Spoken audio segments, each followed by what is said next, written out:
오늘 본문 레위기 신구약 성서 전체에 대해서 신구약 성서 전체에서 예배에 대해서 기록한 책입니다. 레위기에는 제사라고 하는 단어가 아주 많이 나옵니다. 레위기에서 제사 그러면 그냥 예배라고 생각하시면 됩니다.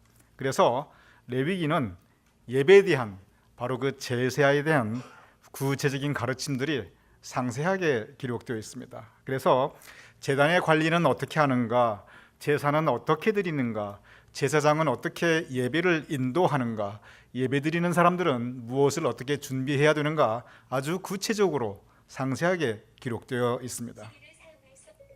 오늘의 본 말씀, 이 제단에 있어서 가장 중요한 것을 우리에게 가르치고 있습니다. 그리고 오늘 이 짧은 본문에 적어도 제단 관리에 있어서 가장 중요한 것을 반복되는 말씀으로 우리에게 가르치고 있습니다. 그것은 제단의 불이 꺼지지 않게 하라는 것입니다.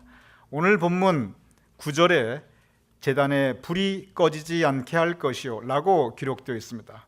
오늘 본문 12절에 제단 위의 불은 항상 피워 꺼지지 않게 할지니 라고 기록되어 있습니다. 오늘 본문 13절에 불은, 즉 제단의 불은 끊임없이 제단 위에 피워 꺼지지 않게 할지니라 라고 기록되어 있습니다. 즉 제단에 불이 있는데 이 불은 하루 24시간 1년 12달 항상 피어있게 하고 절대 꺼지지 않게 하라라는 가르침입니다. 이스라엘 민족에게 그리고 제단에 있어서 이 명령은 준엄하게 지켜졌습니다.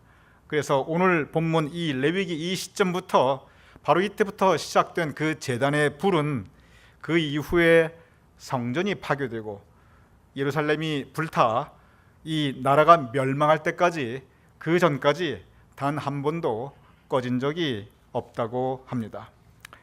레위기는 지금으로부터 최소한 3200년 전을 배경으로 하고 있습니다. 그러면 그때하고 지금을 비교해 볼 때 참으로 많은 것이 달라져 있습니다. 오늘날의 제단, 여기에 실제로 불을 피워놓을 수는 없습니다. 만약에 우리가 오늘 이 제단에서 불을 피워놓고 1년 12단 하루 24시간 계속 불을 있게 하면 아마 파이어 디파트먼트에서 그걸 절대 용납하지 않을 것입니다. 그때야 번제가 있었고 소제가 있었고 화목제, 속죄제, 속건제 모두 불이 사용되었습니다. 실제로 제물을 태웠습니다. 그런데 지금은 예배 가운데 불로 제물을 태우는 의식은 이제는 없어졌습니다. 예배 가운데 하나님의 현하심을 상징하는 이 촛불이 전부입니다. 그러니 그때 예배와 지금 예배는 실로 엄청난 차이가 있습니다. 그렇다면 이 말씀, 제단의 불이 꺼지지 않게 하라, 이 말씀은 오늘날 우리에게 아무 의미가 없는 것인가? 오늘 이 시대를 살아가는 우리에게 제단의 불이 꺼지지 않게 하라고 하는 이 말씀은 과연 어떤 교훈인가? 우리는 오늘 이 시간 깊이 함께 묵상하고자 합니다. 먼저 근본적인 것을 여러분과 함께 잠시 생각해 보고자 합니다. 사람의 본성은 지금이나 레위기 시절 이 3200년 전이나 사실 동일합니다. 우리가 미워하고 사랑하고 기뻐하고 슬퍼하고 고통받지만 때로 즐거워하는 우리 삶의 모습은, 그리고 사람의 본성은 변하지 않았습니다.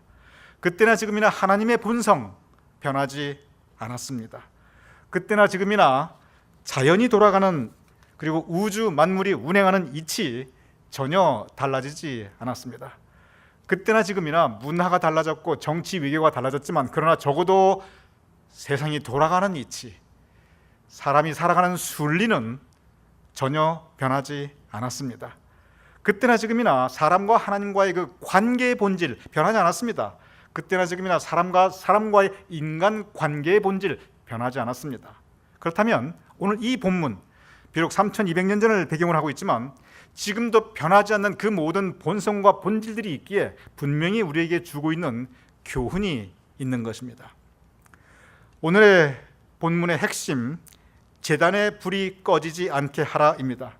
그러면 먼저 제단이 무엇인가, 그리고 불이 무엇인가, 그리고 바로 그 제단의 불이 꺼지지 않는다는 것은 오늘 우리에게 무엇을 의미하는 것인가 우리는 상고해야 됩니다. 먼저 제단이 무엇입니까? 제단은 예배하는 곳의 중심입니다. 제단은 교회 그 자체입니다. 그리고 제단은 바로 믿음의 공동체입니다. 그런데 이러한 우리가 알고 있는 제단의 개념에서 한 가지 더 나아가는 제단이 있습니다. 고린도전서 3장 16절은 이렇게 기록되어 있습니다. 너희가 하나님의 성전임을 잊지 말라. 너희, 여러분과죠. 우리 한 사람 한 사람이 하나님의 성전임을 잊지 말라고 하는 것입니다. 여기서 이 제단이라고 하는 것은 물론 교회도 의미할 수 있고 믿음의 공동체를 의미할 수 있지만 우리는 고린도전서 3장 16절에 너희가 하나님의 성전이라고 가르치는 이 말씀은 제단이 바로 우리의 삶의 자리임을 의미하고 있습니다. 나의 내면 세계가 제단입니다. 내가 생각하는 이 방식이 제단입니다. 내가 자리하고 있는 가정이 제단입니다. 우리 교회가 제단입니다. 그런데 여러분과 저 우리 모두 각자는 우리 삶의 제단의 제사장이라고 하는 것입니다. 성서는 믿음의 출발점을 분명히 제시하고 있습니다. 믿음의 출발점은 바로 내 삶의 자리, 내 삶의 현장입니다. 믿음이 완성하는 완성점도 그 역시 내 삶의 자리, 내 삶의 현장입니다. 제단, 그것은 바로 내 삶의 자리이고 내 삶의 현장입니다. 고린도전서 2장 9절은 바로 그러한 우리에게 너희는 왕 같은 제사장이라고 기록하고 있습니다. 즉 오늘 예배를 인도하는 저만 제사장이 아니라 예배를 참석하는 여러분 모두가 제사장입니다. 여러분 모두 제단, 즉 삶의 자리를 가지고 있고 여러분 모두 각자는 바로 그 삶의 제단, 삶의 현장에 거룩한 왕 같은 제사장인 것입니다.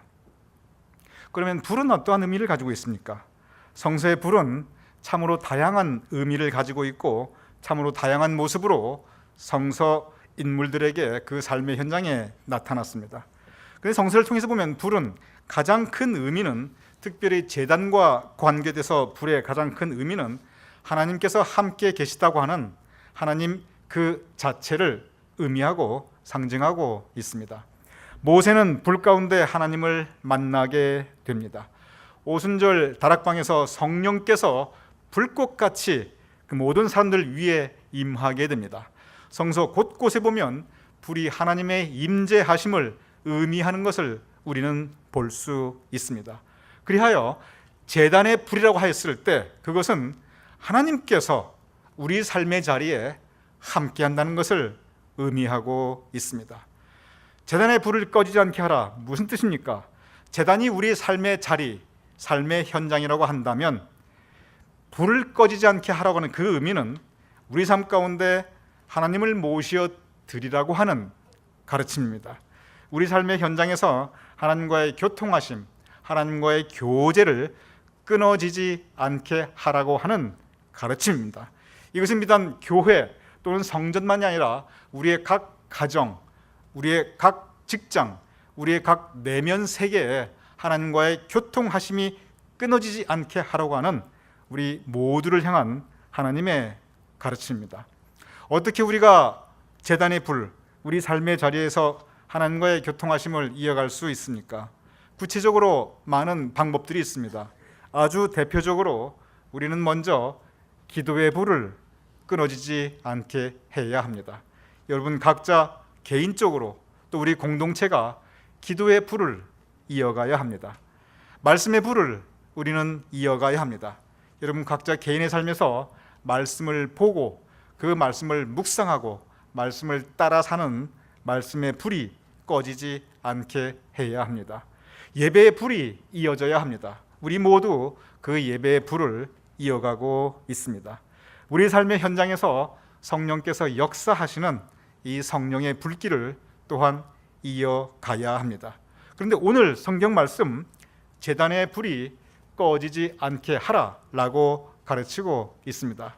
이 말씀은 반대로 생각하면 제단의 불이 꺼질 수 있다는 것을 의미하고 있습니다. 내 제단에 하나님의 불꽃이, 하나님의 임재하심이 꺼질 수 있다는 것을 의미하고 있습니다. 내 마음속에 하나님이 사라질 수 있습니다. 내 가정에서 하나님의 역사하심이 사라질 수 있습니다. 내 삶의 자리에서 하나님의 불이 꺼질 수 있습니다. 교회에서 예배는 드리는데 내 삶의 현장, 내 삶의 자리, 내 마음속에 하나님의 은혜가 얼마든지 꺼질 수 있는 것입니다. 꺼져버린 하나님의 불꽃, 우리 삶 가운데 우리가 때때로 경험할 수 있습니다. 왜 우리 삶의 자리에서 하나님의 불꽃이 꺼지는가? 가장 큰 이유를 오늘 본문 11절은 이렇게 기록하고 있습니다. 그 재를, 제단의 재를 진영 바깥 정결한 곳에 가져갈 곳이요. 제단에 타고 남은 재가 있습니다. 치워야 된다는 것입니다. 제단에, 그 거룩한 제단에 재가 생기게 됩니다. 번제를 드렸으니까, 태웠으니까 거기에 나무 재도 있을 것이고 타고 남은 짐승의 뼈도 있을 것이고 이런저런 재가 제단에 있게 됩니다. 그 재를 치우라는 것입니다. 치우되 매일 치우라는 것입니다. 우리 삶의 제단에, 여러분과 저의 삶의 제단에, 삶의 현장에 이런저런 재들이 생기게 됩니다. 우리 마음속에 부정적인 생각이나 불평이나 불만이나 또는 감정의 재가 생길 수가 있습니다. 우리 삶의 자리에 죄의 재가 생길 수가 있습니다. 우리의 인간관계에 미움과 상처의 재들이 생길 수가 있습니다. 치우라는 말입니다. 매일 새롭게 그러한 재들을 제단에서 치우라는 것입니다. 내 삶의 제단에서 치워버릴 죄가 무엇인가 우리는 한번 생각해 봐야 합니다. 여러분 각자의 삶의 제단에서, 내 내면 세계에서, 내 가정에서, 내 삶의 자리에서 내가 치워야 할 죄가 꼭 있습니다. 그것이 무엇인가 우리가 먼저 묵상하고 그리고 그것을 치울 수 있는 우리의 노력이 필요합니다. 깨끗하게 하라는 것입니다. 내 생각을, 내 삶의 자리를 깨끗게 하는 이 죄를 치우는 노력, 오늘 본문 우리에게 요청하고 있습니다. 죄를 치워야 불꽃이 살아날 수 있습니다. 그런데 죄를 치우는 것으로만 끝나지 않습니다. 오늘 본문 12절에 보면 아침마다 나무를 그 위에서 태우고 매일 죄를 치우고 그리고 매일 새로운 나무를 공급하라는 가르침입니다. 새로운 나무, 새로운 마음가짐입니다. 새로운 나무, 새로운 믿음의 결단입니다. 새로운 나무, 우리가 새로운 은혜를 사모하는 우리의 신앙의 자세입니다. 새로운 나무를 우리 삶의 제단에 매일같이 공급함으로써 바로 이 하나님의 불꽃이 꺼지지 않게 하라고 오늘 본문은 우리에게 가르치고 있습니다. 요즘 매일 화요일 장로님들이 설교하시게 됩니다.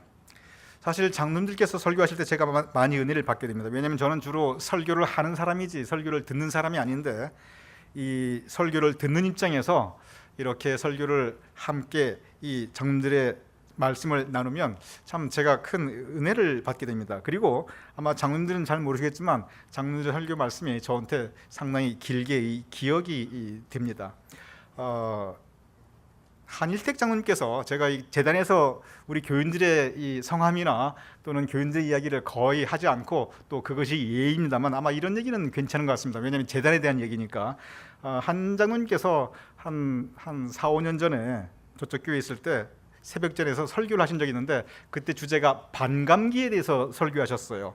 어떤 그 양이 이 원소의 물질이 이 초기값에 딱 반이 되는데 이 걸리는 이 시간이 있습니다. 그것이 이 반감기입니다. 한 장로님 그 설교하신 거 기억나세요? 기억나시는군요. 예, 저도 기억하고 있습니다.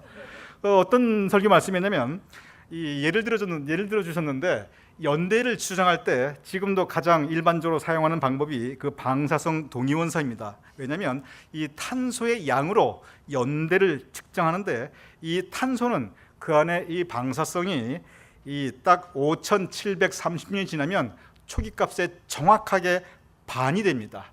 거기서 다시 5,730년이 지나면 그것이 이제는 4분의 1이 됩니다.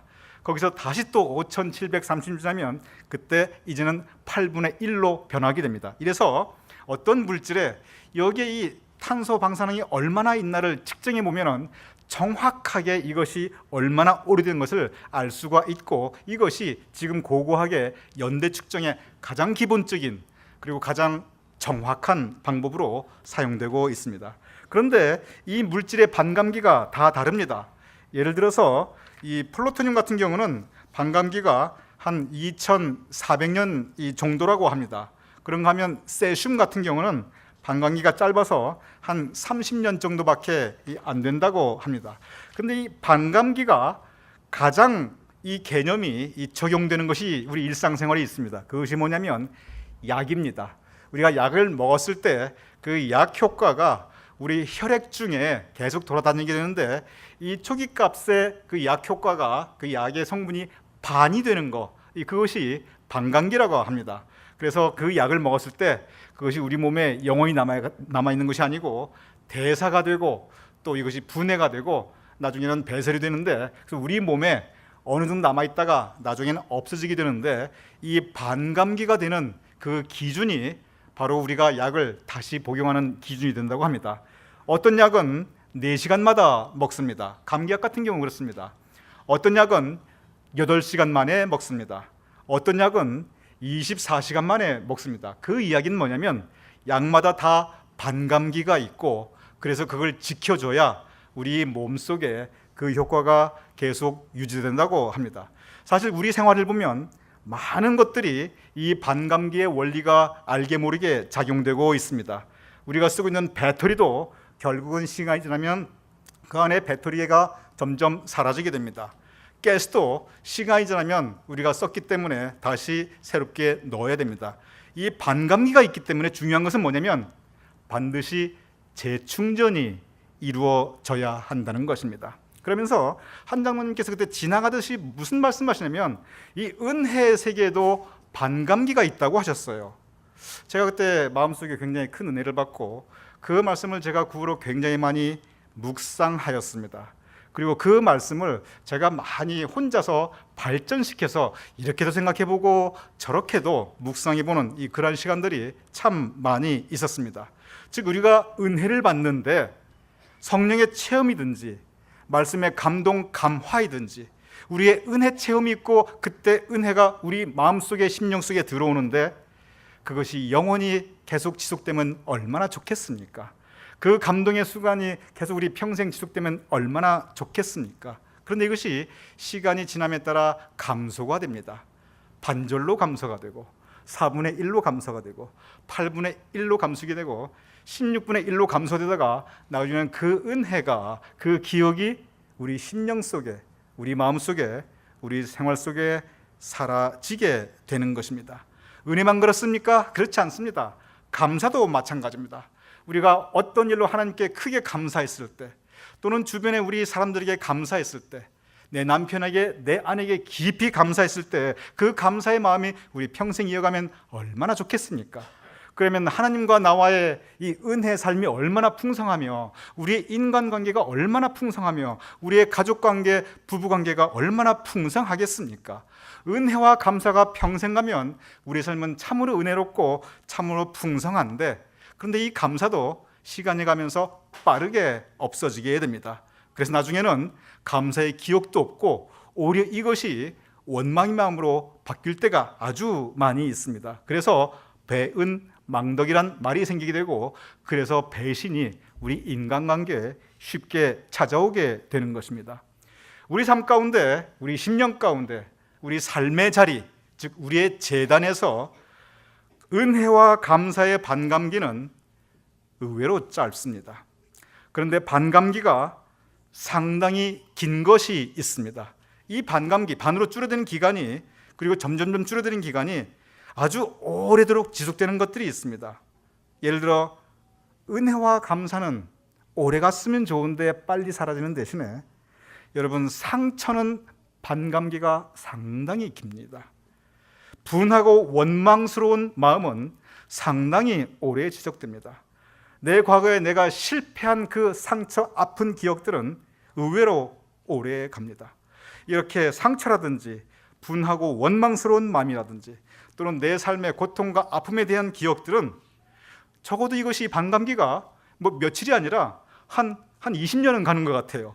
그렇다고 20년 후에 없어지는 것이 아니라 그때 가면 반으로 줄어들어서 한 40년 지나봐야 그래야 그때 기억이 겨우 조금 잔잔해지는 것을 볼 수가 있습니다. 부부관계 특별히 그렇습니다.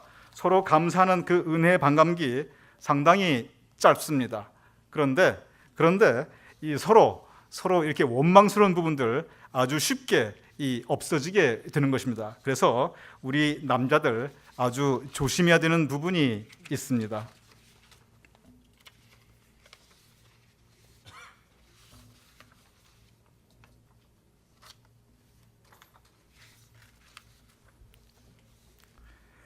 우리 마음속에 이렇게 상처라든지 원망이라든지 분한 마음이라든지 아픔이라든지 반감기가 긴데 이러한 부분들이 바로 우리 삶의 재단의 재들입니다. 그냥 놔두면 잘 안 없어집니다. 그래서 치워야 합니다.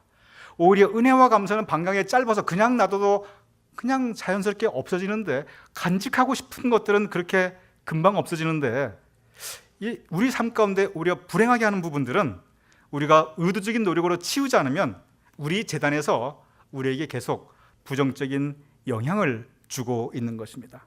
그러면 성서는 바로 이 은혜의 반감기를 얼마나 보고 있는가? 이것이 몇 년인가? 며칠인가? 성서는 은혜와 감사의 반감기를 하루로 보고 있습니다. 이틀도 아니고 일주일도 아니고 딱 하루로 보고 있습니다. 아니, 최성남 목사는 분명히 성서에 반감기라는 단어가 없는데 어떻게 그걸 알 수 있는가? 본문 민수기 28장 3절은 바로 이 제사 규정을 다른 이 민수기에서 우리에게 가르치고 있습니다. 민수기 28장 3절은 바로 이 제단의 불을 꺼지지 않게 하되 제사를 어떻게 드리냐면은 매일 어린 양 한 마리를 아침에 그리고 어린 양 한 마리를 해 질 때 아침에 한 번, 저녁에 한 번 드리게 하였습니다. 그런데 이것이 1년 365일 매일 아침과 저녁으로 드리기에 매일 드린다 해서 상번제라고 하였습니다. 상번제는 반드시 지켜야 될 제단의 의식이었습니다. 왜 아침과 저녁에 드리게 하였는가? 이유가 있습니다. 아침에는 제사를 드릴 때 아버지 하나님, 오늘 내가 말씀 따라 살겠나이다. 오늘 내가 은혜 생활을 하겠나이다. 아침에 하나님께 결단합니다. 그리고 저녁에는 왜 또 제사를 드려야 하면 아버지 하나님, 내가 말씀 따라 살려고 하였는데 그런데 내가 오늘 내 마음속에 내 입술로 내 행실로 내가 죄를 지었습니다. 그러니 회개합니다.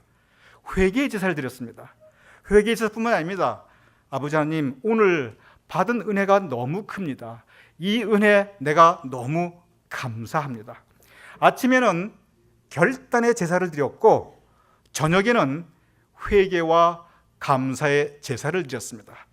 날이 새고 그 다음날 아침 다시 오늘 말씀 따라 살겠나이다 결단의 제사를 드렸고 그 저녁에 다시 아버지 하나님, 오늘 내가 죄를 지었습니다. 아버지 하나님, 오늘 내가 받은 은혜가 큽니다. 회개와 감사의 제사를 드렸던 것입니다. 상번제, 아침과 저녁에 매일매일 드린 이 제사를 통해서 그들은 제단의 불이 꺼지지 않게 하였던 것입니다. 오늘의 본문, 제단의 불이 꺼지지 않게 하라. 두 가지 노력입니다. 하나는 죄를 치워야 합니다. 두 번째는 새로운 나무를 매일 아침 제단에 공급해서 불꽃이 꺼지지 않게 해야 합니다. 여러분과 저 우리의 삶의 제단, 삶의 자리, 우리의 내면 세계, 우리 인간관계에 끊임없이 생겨나는 죄들 우리 치워야 합니다. 그리고 새로운 결단, 새로운 믿음, 새로운 소망으로 새로운 나무를 제단, 우리의 삶의 자리에 공급해야 합니다. 그래서 아침과 저녁으로 우리의 제단에 불꽃을 이어가야 합니다. 어떻게 불을 지켜야 되는가? 어떻게 우리 제단의 불, 가정에서, 우리 내면 세계에서, 만약에 우리가 이 상번제를 매일매일 드린다고 한다면 아침에 일어나서 우리의 하루를 시작하며 하나님, 오늘 하루 말씀 따라 살게 해주세요. 아침에 일어나서 부부간에 그리고 가족간에 또는 하루 일을 시작하면서 하나님, 내가 예수님의 말씀 따라 우리 은혜를 나누며 살게 해주세요. 우리가 그러한 제사 드리는 마음으로 시작한다면 하루가 끝난 다음에 내가 오늘 혹시 범죄한 것이 있지 않나 우리가 돌아보는 제사를 드린다면 하루가 끝난 다음에 오늘 하루 하나님 감사합니다. 그 감사의 제사를 드린다면 매일매일 드려지는 이 상번제 가운데 제단의 불은 꺼지지 않을 것입니다. 제단의 불, 바로 이 은혜의 불, 감사의 불, 성령의 불이 우리 마음속에, 우리 가정에, 우리 교회에 충만할 것을 주님의 이름으로 축원합니다. 또한 이 죄, 혹시 우리 마음속에 불평과 불만이 있거든, 아픔과 상처가 있거든, 원망이 있거든, 죄가 있다면 또한 이 죄를 우리가 항상스럽게 치울 수 있는 우리 각 가정, 우리 내면 세계, 우리 교회가 되기를 주님의 이름으로 축원합니다. 그래서 우리 제단의 불이 우리의 삶의 자리에, 우리 교회에 제단이 불이 꺼지지 않는 역사가 있기를 주님의 이름으로 축원합니다.